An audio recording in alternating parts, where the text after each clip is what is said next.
According to an investigation by ABC's Four Corners, Washington is planning to build dedicated facilities for B-52 bomber aircraft at Tindal Air Base, south of Darwin. This includes a $100 million parking area that could be completed in the next 4 years. Officials in Canberra confirmed that the U.S.-funded aircraft parking apron at RAAF Base Tindal would be capable of accommodating up to 6 B-52 aircraft, but said it could also house other aircraft types.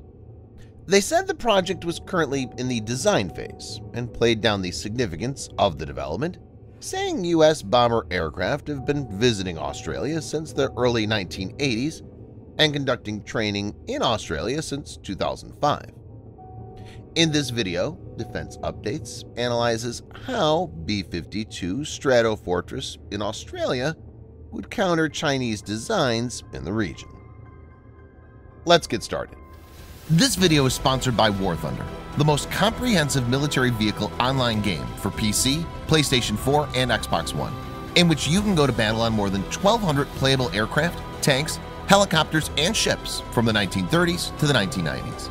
The game has an amazing attention to detail and focuses on a realistic combat experience, which is why knowing your vehicles and skill really makes a difference. It's easy to get into, and all you need to play is nothing more but your mouse and keyboard or controller. Immerse yourself in cross-platform combat with more than 20 million other military vehicle enthusiasts from all over the world. Download and play War Thunder for free using the link in the description below, and also get a free bonus tank, aircraft, or ship, and 3 days of premium account.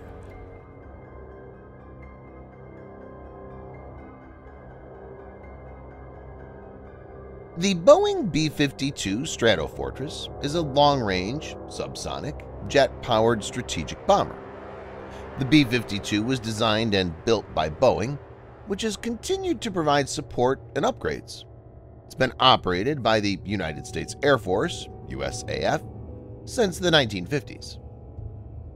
Better performance at high subsonic speeds and relatively low operating costs have kept the B-52 in service, despite the advent of more advanced aircraft, including the variable geometry B-1B Lancer and the stealthy B-2 Spirit. After several rounds of upgrades, it's become a modern-day behemoth.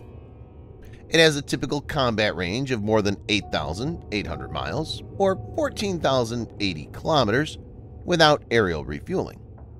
The powerful engines also enable B-52 to carry up to 70,000 pounds or 32,000 kilograms of weapons.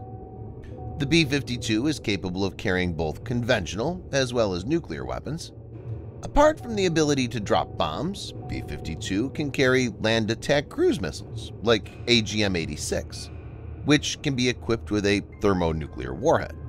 A total of 194 B-52 Gs and Hs were modified to carry AGM-86s, carrying 12 missiles on underwing pylons, with 82 B-52Hs further modified to carry another 8 missiles on a rotary launcher fitted in the bomb bay, for a total of 20 missiles.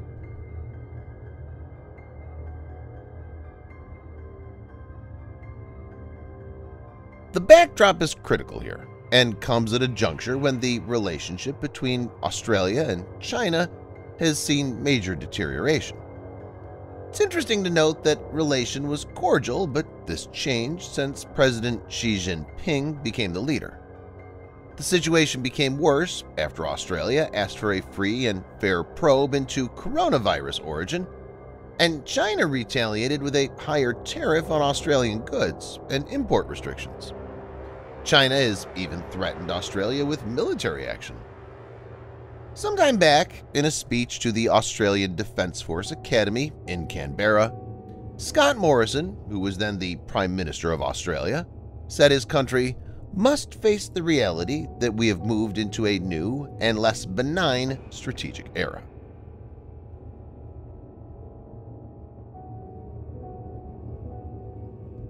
The U.S. has its own interests as it takes on an increasingly powerful China, which could potentially invade Taiwan in this decade. Admiral Phil Davidson told the Senate Armed Services Committee that Guam needs protection as the home of 170,000 U.S. citizens and service members, a deepwater strategic port, fuel and munition stores, and an airfield used to project U.S. power. Guam would be key to responding to any conflict in the Asia-Pacific region. Davidson said, "Guam is a target today. It needs to be defended, and it needs to be prepared for the threats that will come in the future." He added later, China's own Air Force has put out a propaganda video showing their H-6 bomber force attacking Andersen Air Force Base at Guam and distributed that quite publicly. While the U.S. is taking steps to better defend Guam, there's no denying that more U.S. bases in the region are needed.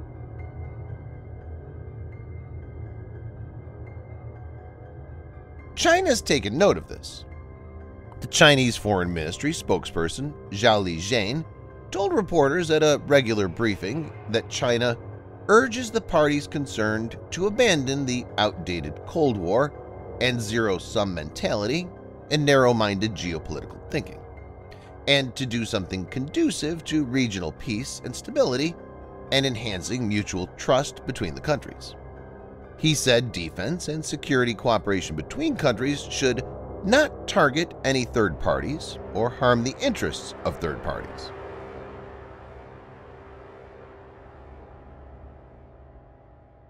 The Chinese military has been ramping up its assets rapidly over the last 2 decades, and some of these are specially conceived to deter the U.S. from intervening with force in the region so that China can have its way. It's deployed long-range air defense systems like HQ-9, as well as deployed several large radar systems in its artificially created islands to monitor the airspace, as well as quickly intercept rivals' aircraft. China has also expanded the People's Liberation Army Rocket Force, PLARF, significantly. According to Pentagon estimates, apart from around 90-plus ICBM, PLARF includes 1,200 conventionally armed short-range ballistic missiles, 200 to 300 conventional medium-range ballistic missiles, and an unknown number of conventional intermediate-range ballistic missiles, as well as 200 to 300 ground-launched cruise missiles. These could be used to target airfields and render them unusable.